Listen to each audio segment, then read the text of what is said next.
ఎవరు విడిచినా దేవుడు ఎడవడు. హల్లెలూయా. కాబట్టి దయచేసి బైబిల్లో మరి యాకోబు పత్రిక 5వ అధ్యాయం, యాకోబు పత్రిక 5వ అధ్యాయంలోని హల్లెలూయా 13వ వచనంలో, మీలో ఎవనికైనాను శ్రమ సంభవించినా అతడు ప్రార్థన చేయవలెను. హల్లెలూయా. ఎవరికైనా సంతోషం కలిగిన అతడు కీర్తనలు పాడవలెను. హల్లెలూయా. మీలో ఎవరికైనా శ్రమ సంభవించినా అతడు ప్రార్థన చేయవలెను. దేవుని మహిమ కలిగినగా. మరి మన దేవుడు మరి మనకి ప్రతిరోజు కూడా మనకి తోడై ఉన్న దేవుడు. దేవుని స్తోత్రం. మనతోటే ఉంటాడు ఆయన. అయితే మన ప్రభు అన్నాడు, ఇప్పుడు మనం ఎవరికైనా శ్రమ కలిగితే ఏం చేయాలా? ప్రార్థన చేయాలా. ఇప్పుడు శ్రమ కలిగిందని చెప్పేసి మనం ఎక్కువగా దాని గురించి ఆలోచించకూడదు. అంటే మేము ఇందాక కూడా చెప్పుకుంటూ ఉన్న వాక్యాన్ని ఓవర్ థింకింగ్ అంటారు. అంటే ఎక్కువగా సమస్య గురించి ఎక్కువగా ఆలోచించడం వల్ల మరింత అనారోగ్యం పాలైపోతాం. హల్లెలూయా. ఎందుకంటే నువ్వు ఒక సమస్యని కొండ అనుకున్నావు అనుకో, నీకు వచ్చిన శోధన ఏదైనా ఉంటే దాన్ని నువ్వు కొండ అనుకున్నావు అనుకో, హల్లెలూయా, ఆ కొండ కంట గొప్పవాడు మన యేసు ప్రభు. హల్లెలూయా. ఆ కొండ కంట అధికుడు, ఆ మౌంటైన్ కంట అధికుడు. హల్లెలూయా. దేవుని స్తోత్రం. God is bigger than mountain. హల్లెలూయా.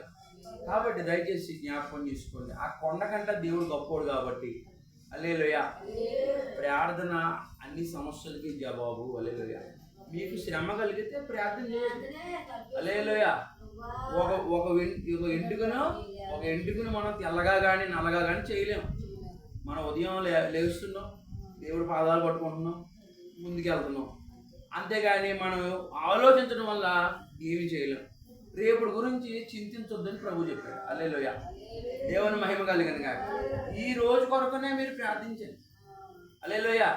ఈ రోజు గురించి మీరు ప్రార్థన చేయండి. ఈ రోజు గురించి మీరు రహస్యంగా ప్రార్థన చేయండి. దేవుడు ద్వారాలు తెరుస్తాడు. హల్లెలూయా. దేవుని మహిమ కలిగిన గాక.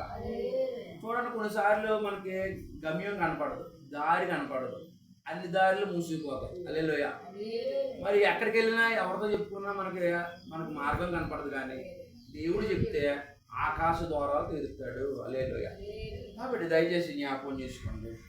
ఇక్కడ ఒక మాట ఉంది, మీలో ఎవరైనా అనారోగ్యంగా ఉన్నారనుకో సంఘ పెద్దలు పిలిపించి నూనె రాజు ప్రార్థన చేసుకోండి, తగ్గిపోద్ది. హల్లెలూయా.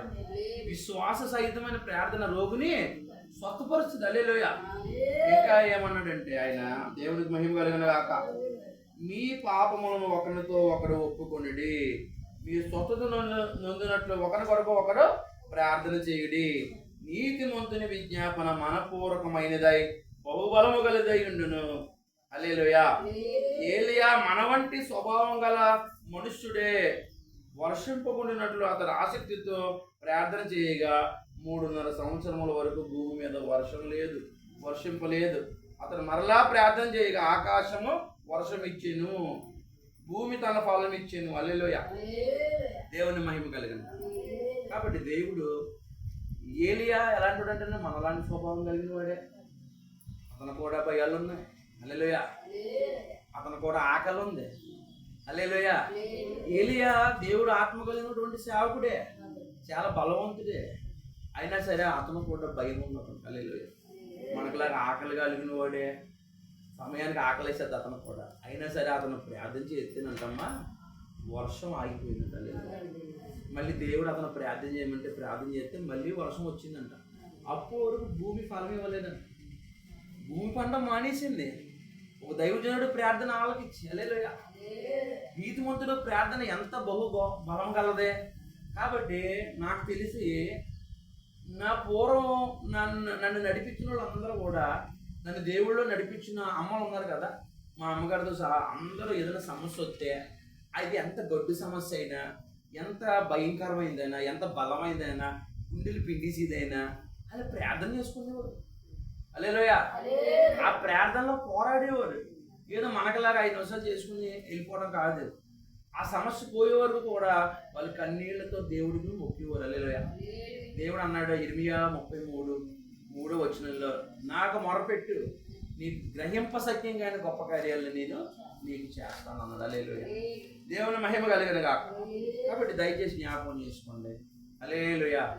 మోషే ప్రార్థన చేసాడంట, మన్నా కురిసిందంట. హల్లెలూయా. మోషే ప్రార్థన చేస్తే, మోషే ప్రార్థించగా మన్నా కురిపించింది. హల్లెలూయా. యెహోషువ ప్రార్థించగా ఈ సూర్యచంద్రులు ఆగిపోయారంట. హల్లెలూయా. సూర్యచంద్రులు ఆగిపోయారంట. యెహోషువ ప్రార్థన చేస్తే ఏమైందంటమ్మా? సూర్యచంద్రులు రాలేదంట. దేవుని స్తోత్రం. ఆ యుద్ధానికి ఆటంకంగా ఉంటే మళ్ళీ ఆ సాయంకాలం అయ్యే వరకు కూడా దేవునికి మహిమ కలిగినగా సూర్యుడు అస్తమించలేదంట. దేవుని స్తోత్రం. హల్లెలూయా. యెహోషువ ప్రార్థన చేస్తే సూర్యుడు అస్తమించలేదు. మోషే ప్రార్థన చేస్తే అరణ్యంలో మార్గం కనపడదు.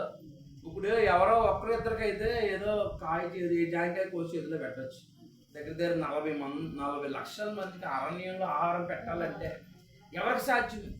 మన యేసయ్యకి అసాధ్యమైనది ఏదీ లేదు కాబట్టి. హల్లెలూయా.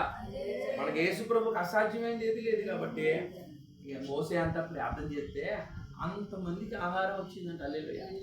ఆకాశ ద్వారాలు తెరబడతాయి. కాబట్టి మనకి ఎంతసేపు భయం, శోధన, వేదన, కన్నీళ్ళు, ఎప్పుడు చూసిన ఇదే బాధ. కానీ ప్రార్థన పరిస్థితులు మారుస్తుందని. హల్లెలూయా. ప్రార్థన మన జీవితానికి జయమిస్తుంది. అలాగని మోకాలు నల్లబడితే ముఖం అంట తెల్లబడుతుందంట. హల్లెలూయా.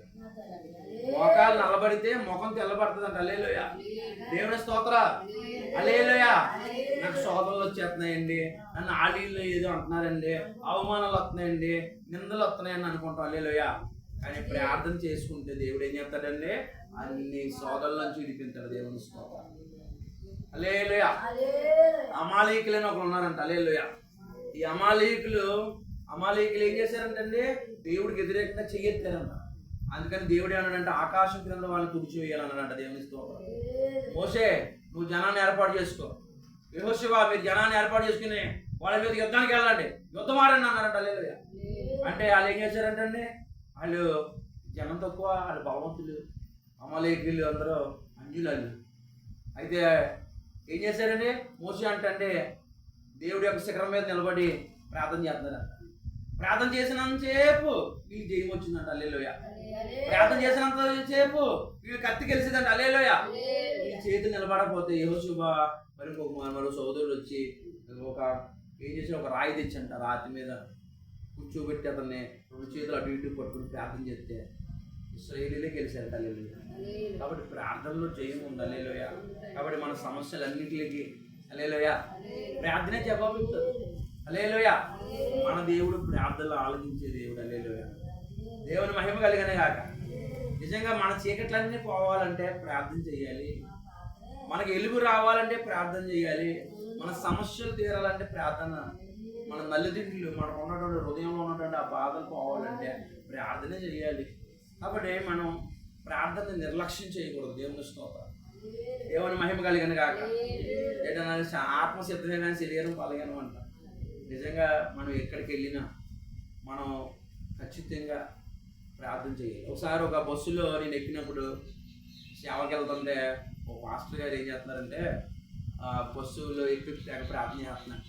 ఏంటర్ బాబు ఇలా ప్రార్థన చేస్తున్నారు, మనం అనుకుంటాం చాలా ఓవర్ చేస్తున్నారు అనుకుంటాం. హల్లెలూయా.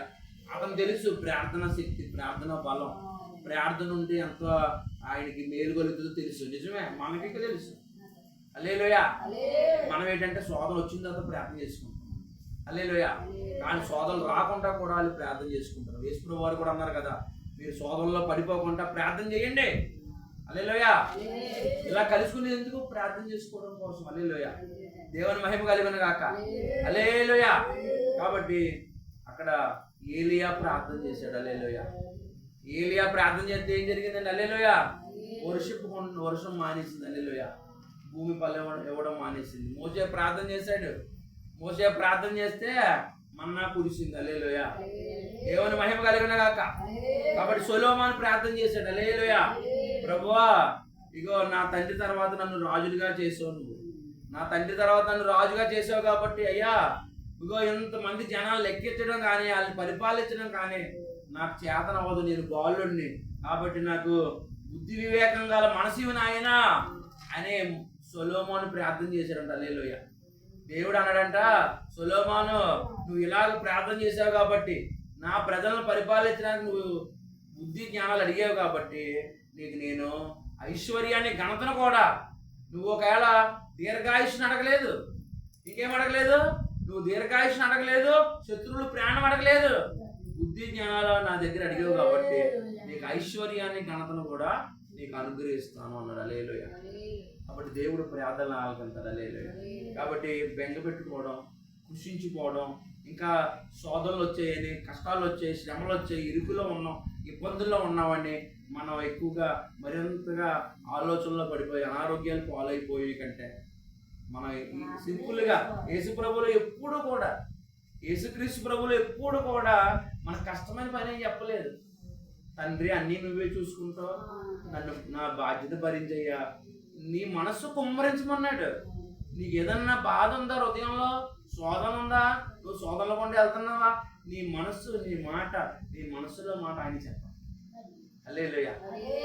నేను అంతే సేవ చేస్తున్నాను, నాకు దేవుడు నా మనసులో ఏదన్నా ఆశ ఉందనుకో, నేను ఇంకా ఆయన చెప్పుకుంటానే కొన్నిసార్లు నా ప్రార్థనలు ఆయన నా మనసులో అనుకున్నదే దేవుడు చేస్తాడు. అయ్యా నేను ఒంటరిగా ఉన్నాను బాబు అంటే సంఘాన్ని పంపిస్తాడు. హల్లెలూయా. దేవుని మహిమ కలిగిన గాక. హల్లెలూయా. కాబట్టి ప్రభువా నేను బిడ్డలతో ఉన్నాను అయ్యా అంటే నాకు కావాల్సింది దేవుడు సమకూరుస్తాడు. హల్లెలూయా. ఇంత గొప్ప దేవుడు ఎక్కడున్నాడండి? మన హృదయాన్ని ఎరిగిన దేవుడు. మరి మనం ప్రార్థన చేస్తే ఆలకించుకుంటూ ఉంటాడా? సహాయం చేయకుండా ఉంటాడా? ఆదరించడా? బలపరచడా? మనకి ఏది కావాలంటే అది ఇస్తాడు ఆయన. మనం ఏ స్థితిలో పడిపోతే ఆ స్థితిలోనే పైకి లేవనెత్తుతాడు. ఒకవేళ అనారోగ్యంలో పడిపోయావా, నేను అనారోగ్యంలోంచి పైకి లేవనెత్తుతాడు. ఒకవేళ అప్పుల్లో కూలిపోయావా, నేను అప్పుల్లోంచి పైకి లేపుతాడు. హల్లెలూయా. ఇబ్బందులు పడుతున్నావా, ఇబ్బందుల్లోంచి నేను తీసుకొస్తాడు. మొదట నువ్వు అడుగు. హల్లెలూయా. నువ్వు అడిగితే దేవుడు నీకు ఇస్తాడు. హల్లెలూయా. అడుగుడి నీకు ఇయ్యబడును, వెతుకుడు నీకు దొరుకును, తట్టుడు నీకు తీయబడును. హల్లెలూయా. కాబట్టి ప్రార్థన నేర్పించమని దేవుడు అడగాలి. ప్రార్థన చేసుకునే శక్తి మనకుంటే మనమే ఇక కోపం ఉండదు. ప్రార్థన చేసిన వాళ్ళు హాయిగా, ప్రార్థన చేసే వాళ్ళకి, దేవుడితో ఎక్కువ బతికే వాళ్ళకి హల్లెలూయా ఏ భయం ఉండదు. హల్లెలూయా. హల్లెలూయా.